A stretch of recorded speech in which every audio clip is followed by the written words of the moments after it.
Ladies and gentlemen, we have had the occasion of listening to many speakers talk about the value of education. And I have no doubt in my mind that nobody can debate against the value of education.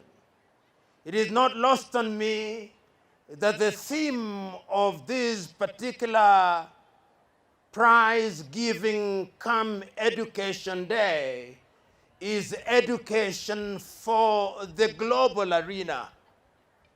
You know, Honorable Kogo, we are gathered here today, and there are many who may think that this is a small event. But as the wise people say, can the ocean exist in spite of the river? Can the forest exist in spite of the tree? And can the river exist in spite of the little droplets? The truth is that our little efforts is what contributes to the big things that we do. I am moved through the testimonies of those who have spoken before me that in this sub-county you are the only one who has seen the wisdom for the third time to organize an event such as this. In other places, when I said things such as I've said about you, and my audience carried their hand, they would have clapped for you. But it appears to me that this audience has not. You are to be praised. I'm also happy that you have succeeded in putting together all the sectors of education in this part. I've had the advantage of listening to professors of universities. I've had the advantage of listening to the trade union leaders representing different cadres of teachers in the country and in the region. I've had the advantage of listening to the local politicians. I've had the advantage of listening to my good friend, the governor of Nandi, and I've heard the praises and the songs and dances that have been performed by our young men and women who have performed here to demonstrate to us that education is not only the academic aspect of it, but all other aspects which are now being given their pride of place in the new curriculum. We are praising you and those who have worked with you, and we want to encourage you because this is the generation that will ensure that our country realizes our potential.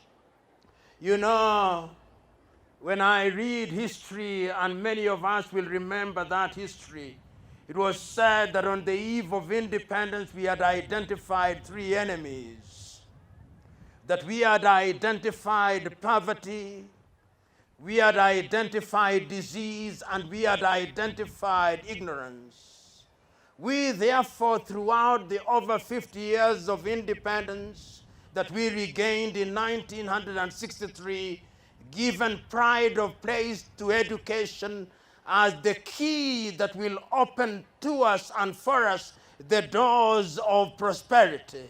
And what we are doing here and what we are reminding our young men and women who are assembled here today is that education is the only thing that equalizes many men and women. If we were to ask those who are assembled here, whether they are professors, whether they are doctors, whether they are lawyers, whether they are teachers, whether they are accountants, whether they are business people, whether they are politicians, they will tell you the single thing that equalizes people is education.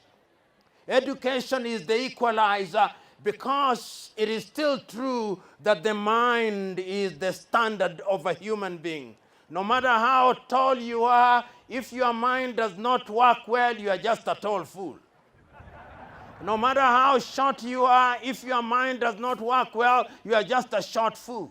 But if you have a mind, no matter how tall and no matter how you look like, we will recognize that there goes a man and a woman whose mind speaks for itself. And that is why we are celebrating the men and women who have organized this event. And that is why we are encouraging our young men and women that if you are to be celebrated 10 years from today, the only thing that you must focus on is education.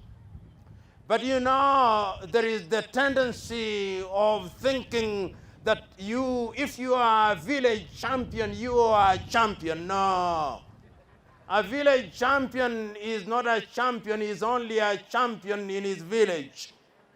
It is the great Tanzanian musician Baraka Mwinshehe Mwaruka who sang Jogoo wa Shamba Hawiki Mjini. And I'm telling you and reminding you that if you are good in Kapsabet, you are only as good as you are good in Kenya. And that is why every time I celebrate Kapsabet High School, because you are not only good here, you are good nationally. And when you are good nationally, it means you are good in the East African region. And when you are good in the East African region, you are good in Africa. And when you are good in Africa, you can now compete with the world, because that is where the competition is. You know, Grace, who is a CEC, and whom I have met today, as we were listening to the performances that we were enjoying, we shared, and she told me that she was once a teacher, a high school teacher. She is now a CEC at the level of policy formulation. The beauty of education is that it opens many doors for you. You can choose to be a teacher, and when you are tired of teaching and you are sitting at home, some governor, including my good friend Sang, will identify you and make you a CEC. That is what happens. But if you did not go to school, we will never find you, because you will be hidden in some village doing next to nothing, which is not good for you and for anybody. We are therefore encouraging you to use the occasion that you have to ensure that you prepare yourself for tomorrow. The professors who are here will tell you, and I'll name them by name. Professor Ngala was sitting comfortably in his rural home, and sometimes in Mombasa. Then, because he went to school, the President of the Republic of Kenya and other institutions saw the wisdom of choosing a wise man, and behold, he is the chair of Koitalel.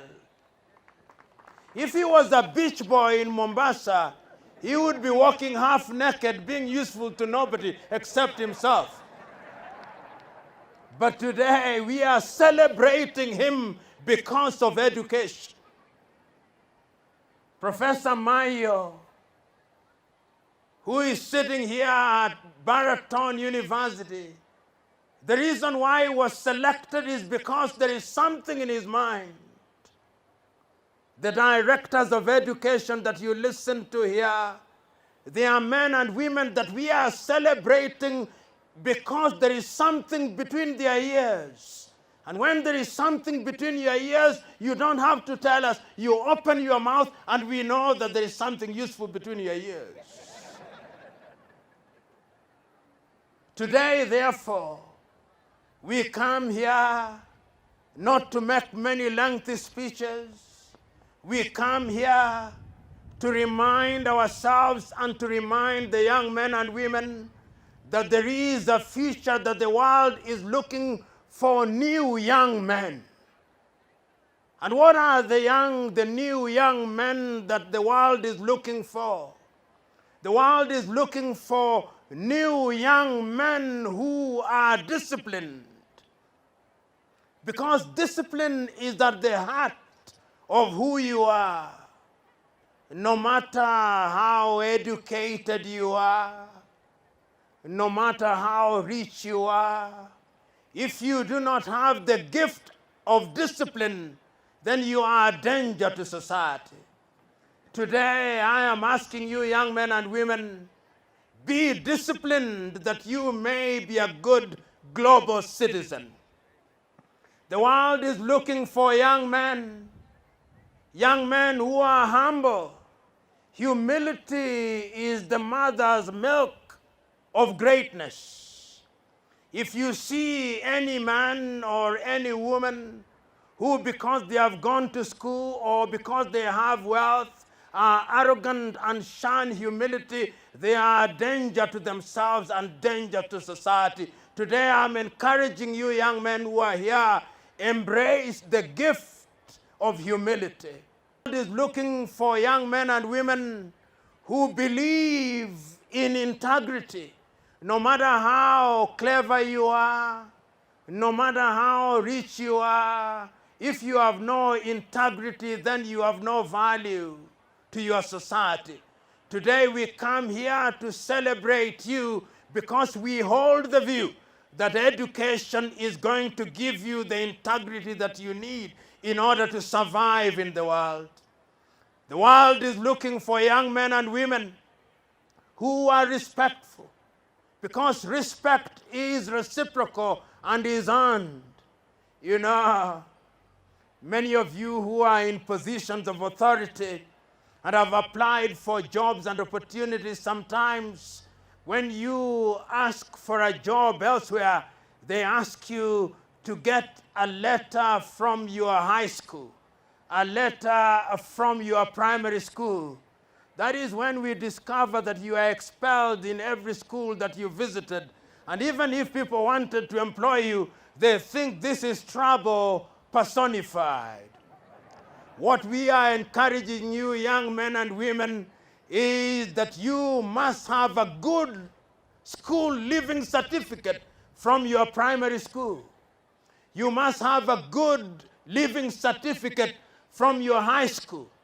You must do things that are right so that 10 years down the line, when you look at your own living certificate, it is said of you, he was a hard-working young man. He was a hard-working young woman who did not entertain nonsense. But whenever there was an opportunity to disagree with the teachers, he told the teachers not in a manner that inflamed their anger, but with the firmness and humility that opened their eyes. I believe that that is a possibility, and I have no doubt in my mind that on an occasion such as this, we are celebrating and preparing you for that day. That is the man, that is the woman that education should prepare. As I conclude, because conclude I must, we must therefore ask ourselves, are we prepared for the future? Today, when you walk around the world, you discover that competition is very stiff.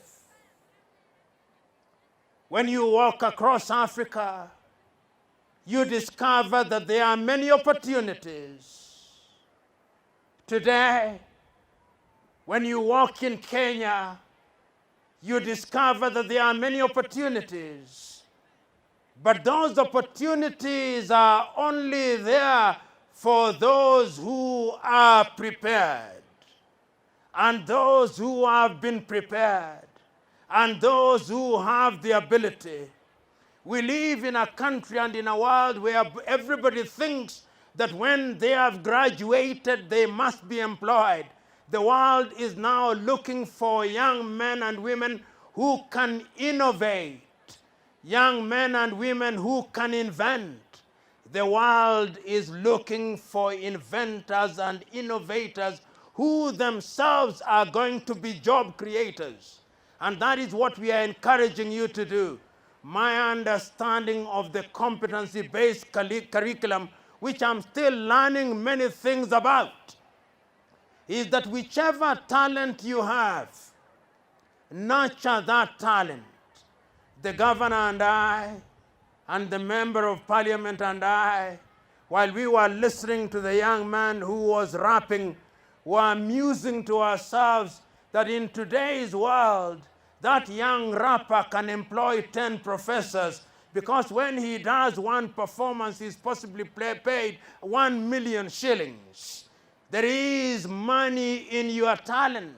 If you are to be a good musician, be a good one who is celebrated across Africa. If you are to be a good runner, be a good runner like your kinsman Eliud Kipchoge.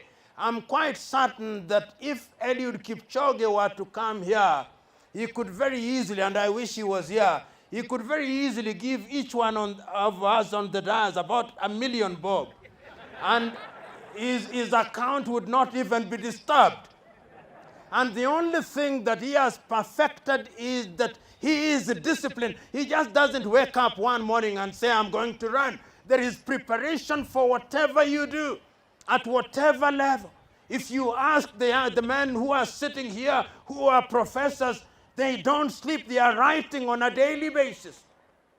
So young men and women, mmeambiwa mengi, tumesema mengi, kama chiriku aliyekunywa maji ya chooni Bwana Ngala. Lakini nikimalizia nitasisitiza hivi. Siri ya kujiendeleza kibinafsi ni lazima uwe na nidhamu. Lazima uwe ni mtu wa kujinyima, kwa kuwa Waswahili wanasema mchumia juani hulia kivulini. Mkiwa shuleni mnachumia juani, wakati wa kulia kivulini na wakati wa kusifiwa na wakati wa kushabikiwa na wakati wa kusherehekewa itakuja. Ndiyo maana unaona hawa wenzetu hapa tunawaenzi, tunawasherehekea.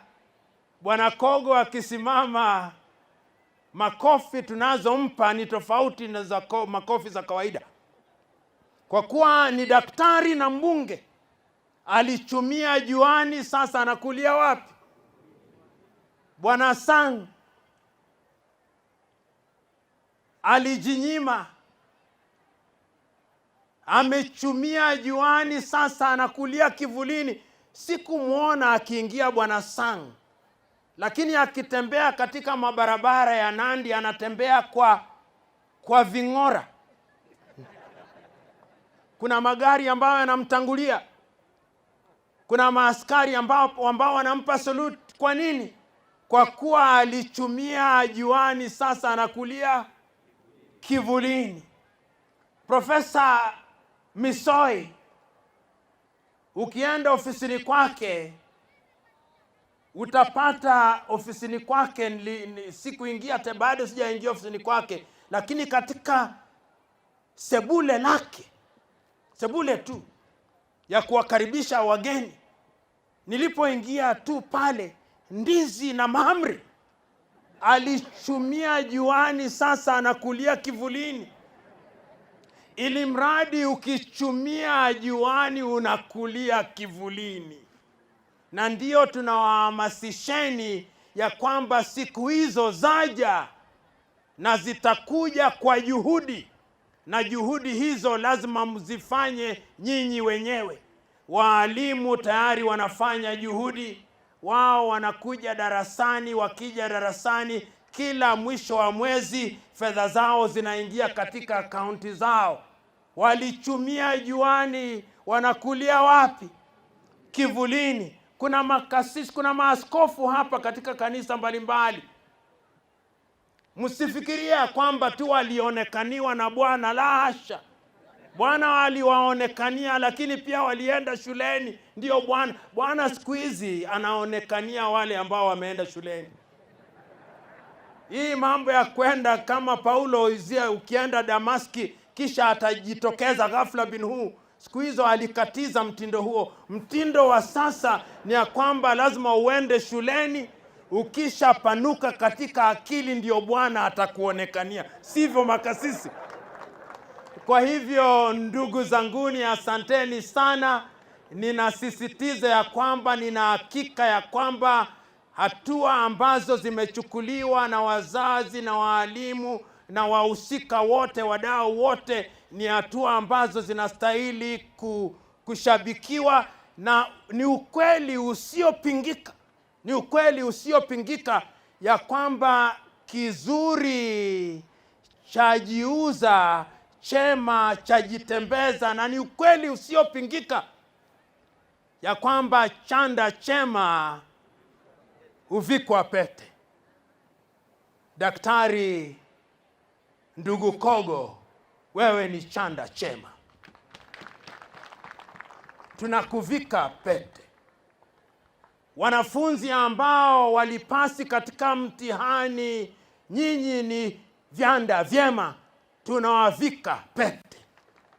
Walimu ambao mlishiriki katika kuandaa na kunoa vijana hawa, nyinyi ni chanda chema, mnastahili kuvikwa pete.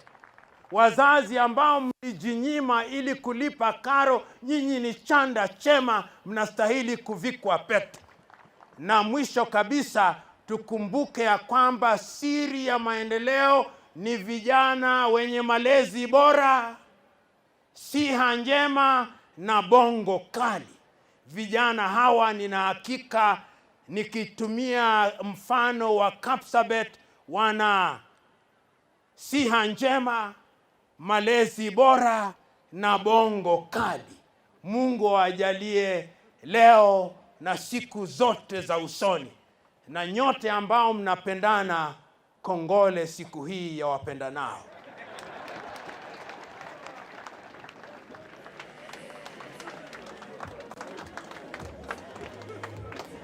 Thank you very much, sir.